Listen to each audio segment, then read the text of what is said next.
Imagine you're a crane operator at the Port of Piraeus on a February morning in 2009. The shift starts at 6. The cranes on Pier 2 haven't moved in 2 hours. Coffee in the break room has been sitting since 4. Below you, the harbor moves in the slow way harbors move in winter. A few tugs, a car ferry heading south to Crete, a container ship being unloaded by a skeleton crew. It looks like every other morning you've worked here for 20 years. What you don't know is that somewhere across the city, in a government office that smells like cigarettes and old carpet, a document is being reviewed for the 3rd time. It describes a concession, a private operator, a Chinese shipping company called Costco. The document will be signed. You won't find out until it makes the news. That should have been the end of a struggling port story, a management change, a foreign investor, the ordinary language of privatization. 14 years later, Piraeus is the fastest-growing container port in the Mediterranean. It handles more containers than any other port in southern Europe, and it operates under the effective control of a company that is, in all practical terms, an arm of the Chinese state. The port didn't just change management. It became something the Greeks never planned for and the EU never fully anticipated. So how did the oldest commercial harbor in the Western world become one of Beijing's most strategically significant assets inside the European Union? And why did the most powerful economic bloc on Earth let it happen? The answer isn't a conspiracy. It's geometry. And it starts with a map. Pull back from Piraeus and look at the Mediterranean from above. What you're looking at is not just a body of water, it's a funnel.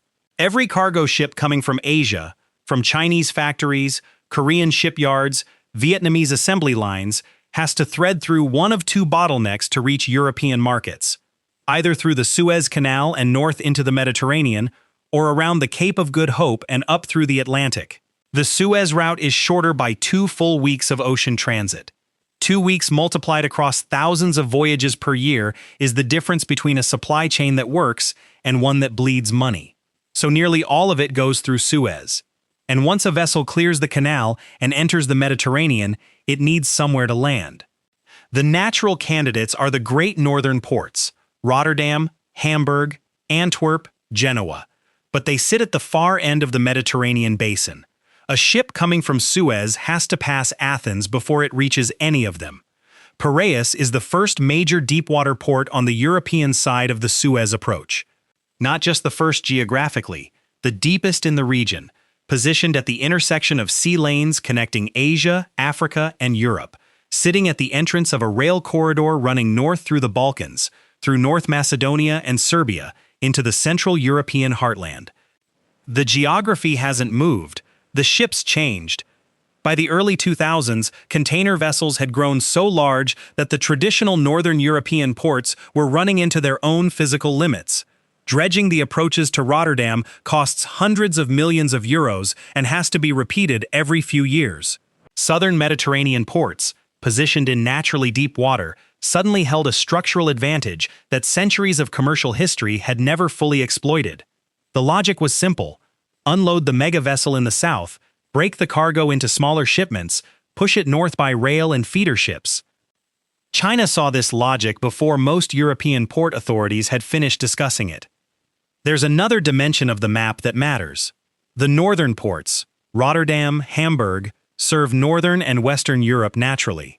But Central and Eastern Europe, the fastest-growing consumer markets inside the EU since 2004, sit geographically closer to Piraeus than to Rotterdam. A container that lands in Athens and moves north by rail reaches Budapest or Vienna before the same container would get there from Hamburg. That's not a marginal advantage. It's the kind of calculation that reroutes supply chains. Piraeus was sitting on top of a geography the existing ownership structure had never monetized. Understanding geography doesn't hand you a port. What handed China this port was a crisis with no connection to shipping at all. In late 2009, Greece revealed that it had been misreporting its budget deficits for years. The actual numbers were catastrophic. Bond markets closed. The country could not borrow. The EU and IMF stepped in with emergency funding, with specific conditions. Cut spending, raise taxes, sell state assets. The Port of Piraeus was a state asset, one of the most valuable ones remaining. Here's the detail most accounts of this story pass over. COSCO didn't arrive during the debt crisis. They were already there. In 2008, before the full reckoning landed, COSCO had won a 35-year concession to operate Pier 2, one of the port's primary container terminals. It was reported as routine commercial business, a foreign company managing one terminal of a state-run port. The crack in the door existed before the house caught fire. When forced privatization of the Port Authority came onto the agenda, dock workers organized. I went through the union records and parliamentary testimony from 2010 and 2011, and what stands out is that the resistance wasn't primarily about wages. The statements from that period ask a question that European policymakers would spend most of a decade beginning to answer seriously. When infrastructure is also strategy, who gets to decide who can own it? The workers went on strike. Cranes sat idle for days. Clashes near the port gates. Parliament voted. The strikes lost. In 2016, COSCO acquired 51% of the Piraeus Port Authority. In 2021, they raised their stake to 67%. Majority control, legally formalized, long-term. And that's where the story gets strange. Because what COSCO actually did with Piraeus didn't look like strategic conquest, it looked like competent port management. The container terminal COSCO took over in 2008 ranked 93rd in the world by throughput. By 2015, it had moved into the global top 40. By 2021, it ranked among the top 10 Mediterranean ports. Container volumes through COSCO-operated terminals increased by more than 600% over roughly a decade. They built new berths, brought in modern cranes, extended operating hours, signed routing agreements with major shipping lines that began treating Piraeus as a primary European hub rather than a secondary stop. In commercial terms, it worked. If you want to understand why that commercial success actually makes the Piraeus question harder to resolve, hit like. The next section is where the geometry becomes geopolitics. The most counterintuitive element of this story isn't that China acquired a European port. It's that the acquisition genuinely improved it. Container fees collected by the Greek state increased substantially. Logistics companies built distribution facilities around the port. Shipping lines that had been routing through Rotterdam started making Piraeus a primary stop. From a narrowly commercial perspective, the transformation was real and measurable, which raises an uncomfortable question. If the efficiency gains were genuine, if Greece benefited financially, if cargo moved more smoothly through a hub that European consumers now depend on, what exactly is the concern? The concern is that Piraeus was never, on China's side of the calculation, purely a commercial project. COSCO is not a private company in any meaningful operational sense. It is a state-owned enterprise directly accountable to the Chinese government. When COSCO acquires port infrastructure, it is not a corporation making an investment decision. It is a state acquiring strategic position. That distinction matters because states have interests that extend well beyond financial return. Piraeus is the European anchor of what China calls the Maritime Silk Road, the sea component of the Belt and Road Initiative announced formally in 2013. The Maritime Silk Road describes a chain of ports running from Chinese coastal cities through the Indian Ocean, around the Horn of Africa, through Suez, and into the Mediterranean. Piraeus is where that chain terminates on the European side. From there, a rail corridor funded in part by Chinese investment through Serbia and North Macedonia runs north toward Budapest and Vienna. The system wasn't assembled randomly. Each link was evaluated for geographic leverage before any investment was committed. What's most surprising about the Belt and Road, looking at it from any distance, is how patient the underlying logic is. China didn't need Piraeus to be an immediate operational advantage. The port needed to be developed first, made efficient, integrated into global shipping routes, and then the leverage would follow naturally from the dependency. Build the infrastructure, let logistics networks reorganize around it. Then you're not merely a landlord, you're embedded in the architecture that others cannot easily replace.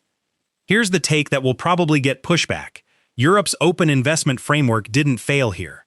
It functioned exactly as designed. The EU built a system optimized for market efficiency and capital mobility. What it did not build was a system capable of asking whether a buyer's strategic interests aligned with the seller's.